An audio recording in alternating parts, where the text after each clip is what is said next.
Hero of the Rails, based on the railway series by the Reverend W. Awdry. It was a beautiful summer day on the island of Sodor. Thomas felt very happy as he quietly filled up with water. Suddenly, there was a whoosh and a clickety-clack as a silver blur roared past him. "Fizzling fireboxes!" peeped Thomas. "What was that?"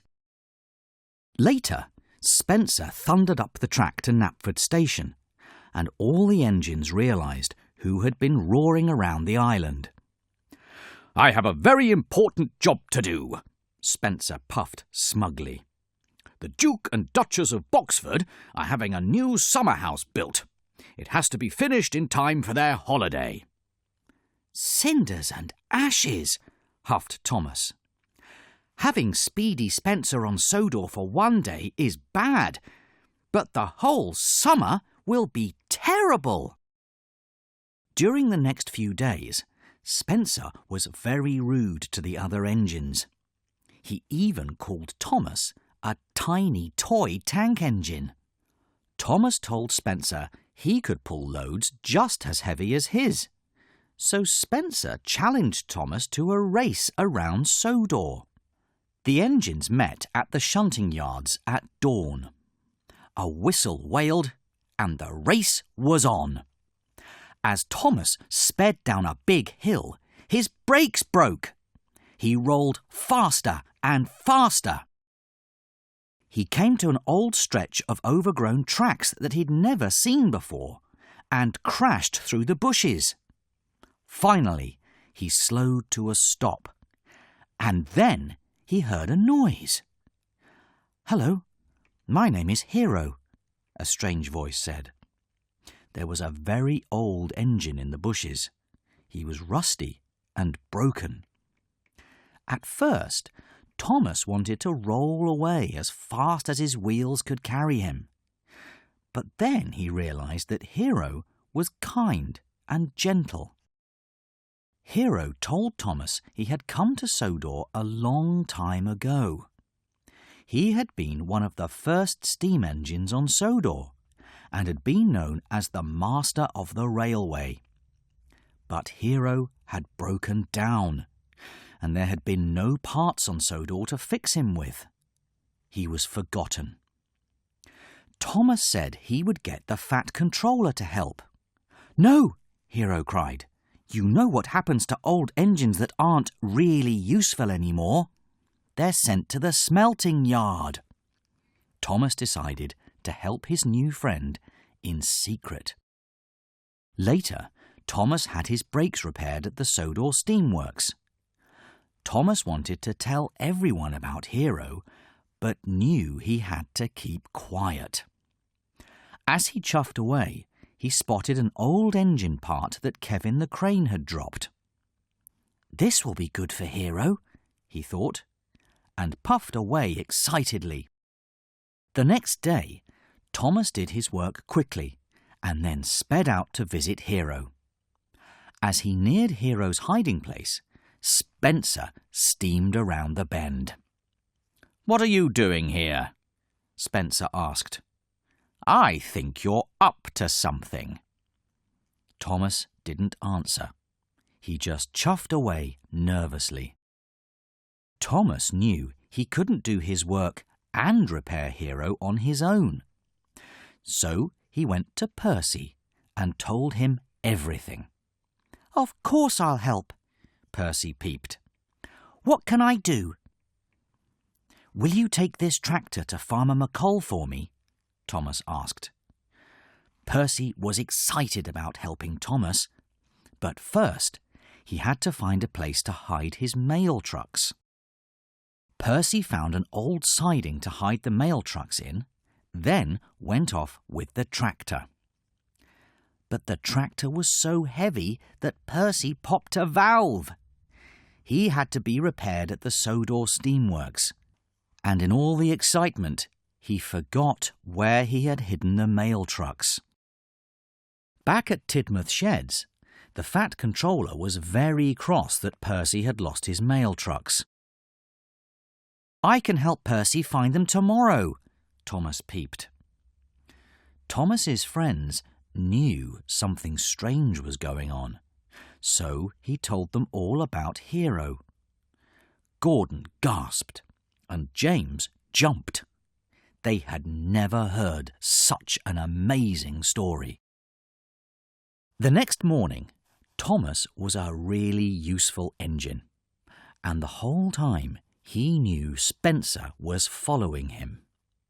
Suddenly, an idea flew into Thomas's funnel. If Spencer was going to follow him all day, he could lead that nosy engine away from Hiro. That would mean all the other engines would be free to help repair him. The next day, Thomas and Percy looked for the mail trucks as far away from Hiro as possible.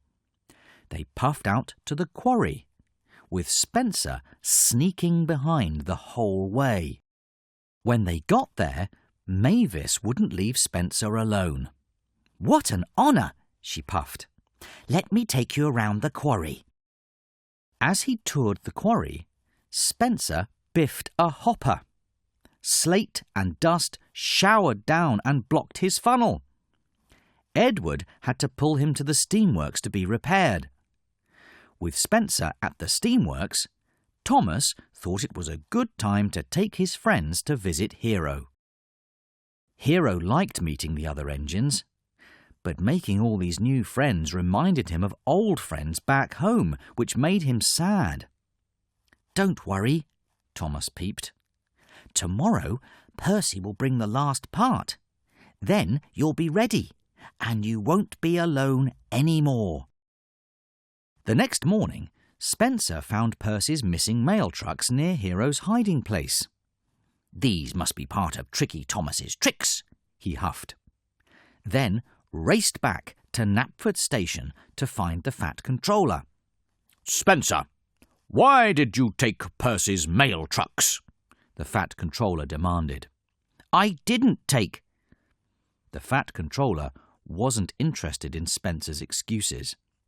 Spencer was mad. "I won't let Thomas get away with this." Thomas and Hiro were waiting for Percy to bring the very last part. Hiro was very excited. But then they heard Spencer coming down the track. "I found you," he huffed. "Hiro, you can puff away from him," Thomas steamed. "Let's go."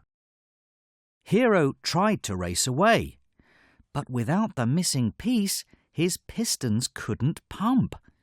Metal parts popped off him, and he sputtered to a stop. Spencer laughed. "Is this what you've been doing, Thomas?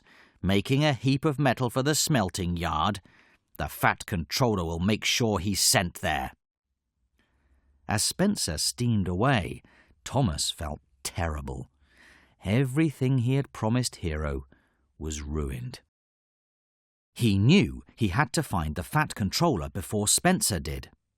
Thomas and Spencer had the race of their lives. They steamed through tunnels and roared around bends. But as they crossed over a marsh, Spencer realized he was too heavy for the old track. It creaked and cracked. Then the mighty Spencer slid into the muddy marsh. Thomas promised Spencer he'd get help.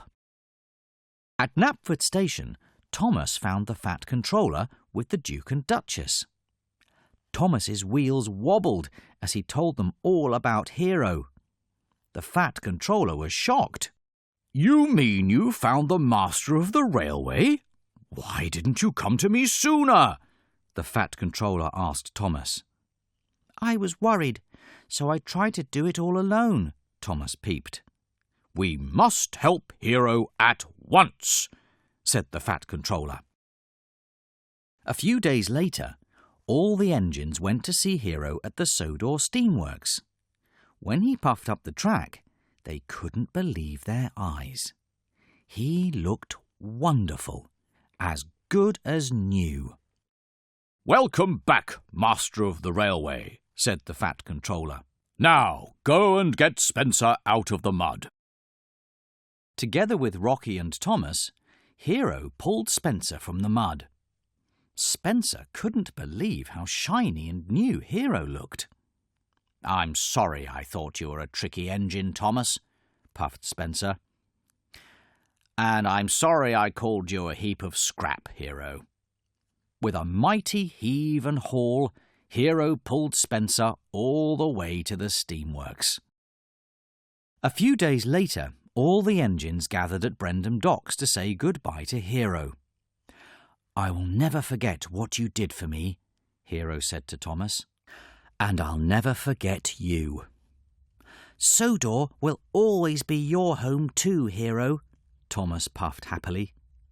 All the engines whistled farewell to their friend, the master of the railway. The end.